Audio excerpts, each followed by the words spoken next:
So I wasn't even going to release this information for quite a while. There's the Assumption of God Form series that we're working on right now, and I want everyone to really take part in. But yesterday, there was a open pagan ritual at a park that I was invited to. It never ceases to amaze me who shows up for this. There were flyers sent out. The intent was to have a lot of people come and view this.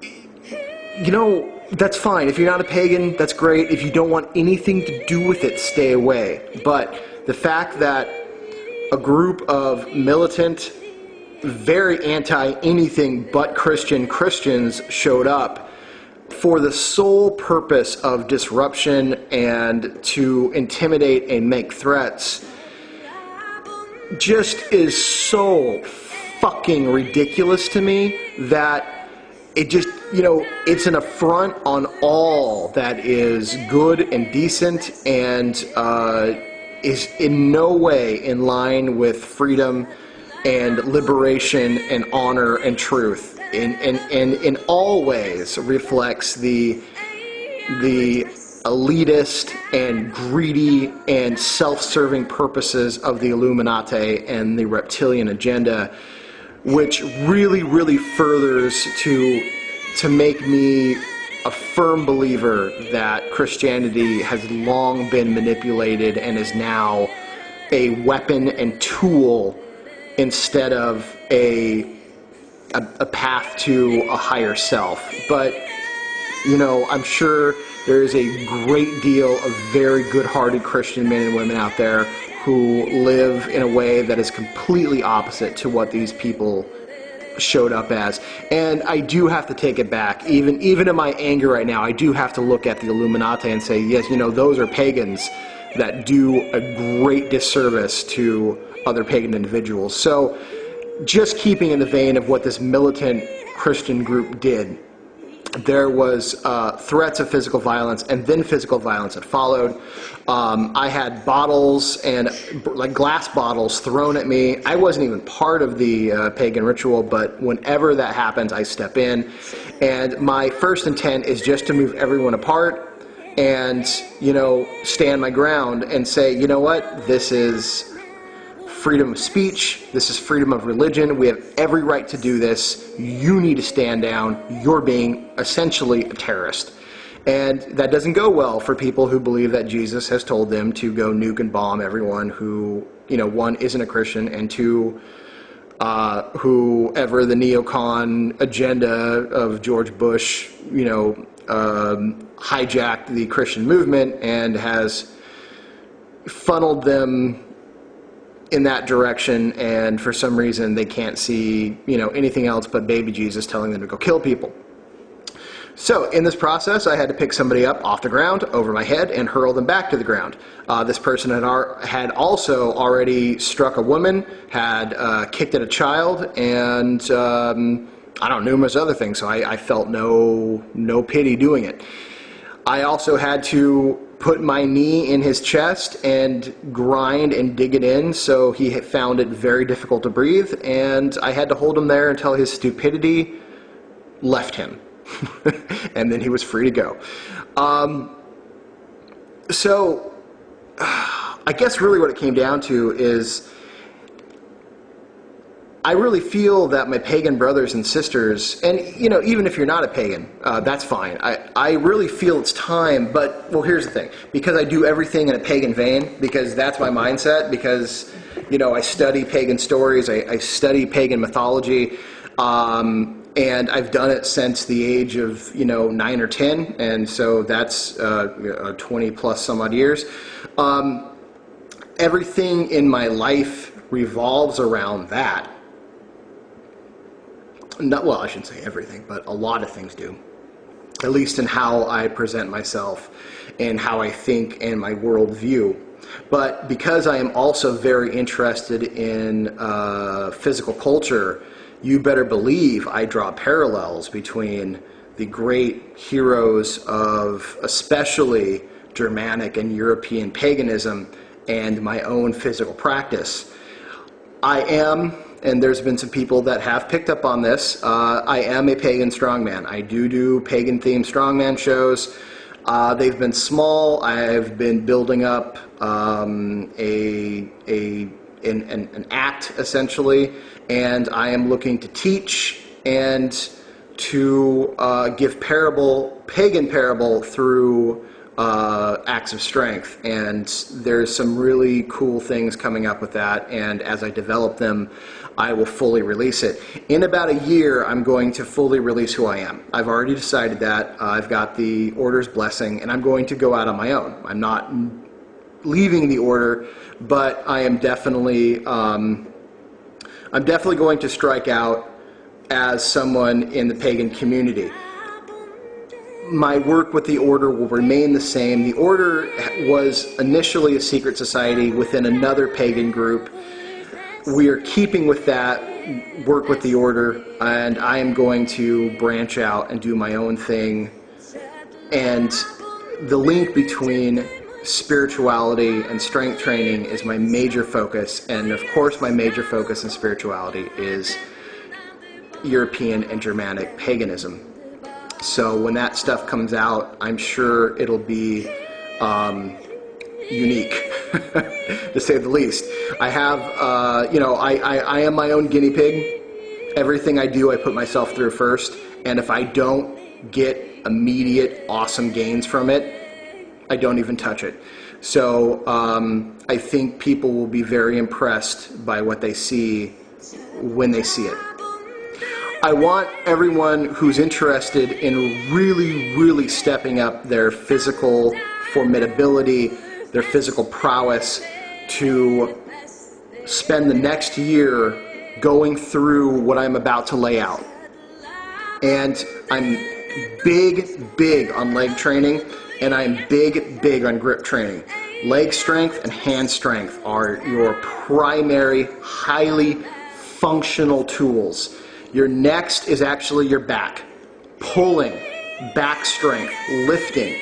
These are the things that are going to prepare you to deal with almost any situation that comes at you. And these, if you study the stories of great pagan heroes and great pagan dragon slayers, even St. George, who is not a Christian, sorry, well, I'm not apologizing, but sorry to all the Christians out there. They were grounded in picking things up and lifting things over their head. So leg strength, back strength, then upper body strength. And I can give plenty of examples, but I'm going to keep that until my work is actually released. So for the next year, squats, something called farmer walks, which you'll learn to love, and push-ups. I want those to be your 3 major focuses. I want you to YouTube front squats, not back squats, front squats, because you can do front squats without assistance. You can get a barbell and put it across your chest and hold it in any way that you find comfortable and load it up with weight. You can get 1 dumbbell, perhaps even goblet squats. Look up front squats and goblet squats. Find the one that works for you and train it heavy. I have a number of sandbags that I've made at home, backpack or duffel bags. You fill them up, zip it shut, wrap the hell out of it with duct tape, and you have your sandbag. I have a 100-pound sandbag, 150-pound sandbag, all the way up to 250-pound sandbag. I pick it up, put it over my shoulder, do a squat, set it down, pick it up, put it over the other shoulder, do a squat, set it down. I'll do 50 to 60 reps, done up to 100 and plus more. Heavy leg training.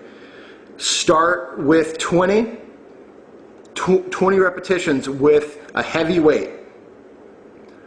Work up. Now, heavy weight is probably 25% of your own body weight. Do as many as you can do. Set it down, rest. Once you get to 20, you're done. When you can chain all the way to 20 reps, then add 5 more reps. Build up to 25, then 30, all the way up to 50. 50 reps with 25% of your own body weight is really good, really strong legs if you're doing front squats. Second, farmer walks, very important. These will take the leg work that you did and then apply it more evenly throughout the body. So pick up the same sandbags, the same dumbbells, the same whatever, one in each hand, or just heavy one-sided farmer walks. Again, look up farmer walks on YouTube to get an idea, and then go for a walk. Look for a football field. Or if there's not a football field, hold it in your hands and walk around for 5-10 minutes. Build up to 10 minutes. Again, the weight should be maybe, I walk football fields with a 150-pound dumbbell in each hand. But that's what I've built up to. I didn't start that way. This is the power of belief and understanding myth and how it transforms your life. And this is what I've really, really, really worked at, and this is the information that I'm going to release. When you get that in your head, when you realize that the Beowulf, the Siegfried, the Thor, the Hercules of yesteryears are waiting for people to re-step up into those roles, you'll feel a sense of calling into it. And this is what I felt in my own life. So pick up weight that's heavy, almost, that's heavy enough for you to take, steps with, but heavy enough to challenge you. You know what I mean? I mean, heavy enough to challenge you, but light enough so where you can actually work with it. And go for a walk. Build up to 10 minutes. Even if you've got to switch hands, it doesn't matter. If all you can find is one dumbbell that's pretty heavy, switch hands with it. It doesn't matter. It's not the fact that you can't do it in an ideal sense. It's the fact that you are doing it. Something is better than nothing. And so if you have to tweak with a program to make it work, do it. Other thing, you'll probably already know what they are. Push-ups, but do good push-ups, all right? Don't do fast, weak, too quick, whatever. I've seen people do push-ups and they're piss poor. Do good form push-ups. Build up to 100 push-ups, okay? Again, set a goal of 20. Once you get 20 in a row, then 25, whatever. You're building up to being able to do 100 push-ups in a row.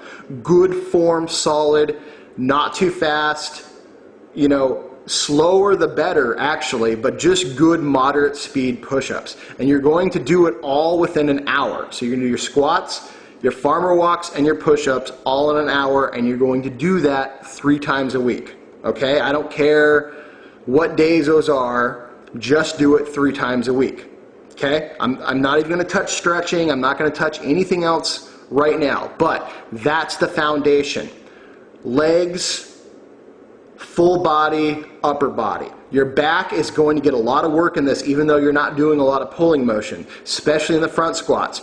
Your stomach, your abs are going to get a lot of work, especially in the front squats and especially in the push-ups, because you're actually contracting them and holding them together as you're doing these motions. Farmer walk, the same thing. Your whole body is going to get worked, and you're doing it in ways that actual pagan heroes and warriors of the past really did their training, maybe with different equipment, but the effects are going to be the same, and the spiritual effects are going to be the same. And when you realize you're training the same way Beowulf trained, something positive happens in your mind. Trust me. So, if you have any questions, email me. I'm not going to go on this subject for very much longer because I've got other things that I want to do, but I want to put it out there. Spend a year doing these things. I'll try to help you in any way that I can. I feel that the stronger, more empowered the person is, the more room and growth potential this person's spirit has. And believe me, when you look out across and you see a whole group of strong, powerful pagans, oh man, good for me, bad for the Illuminati, and bad for any of these Zionist, zealous idiots. So, get back to me. I know it's sort of a fast, quick, rushed video. I don't want to be, doing a part 2 on this, but this is also important information and something that will become more important within about a year's time. So get back to me.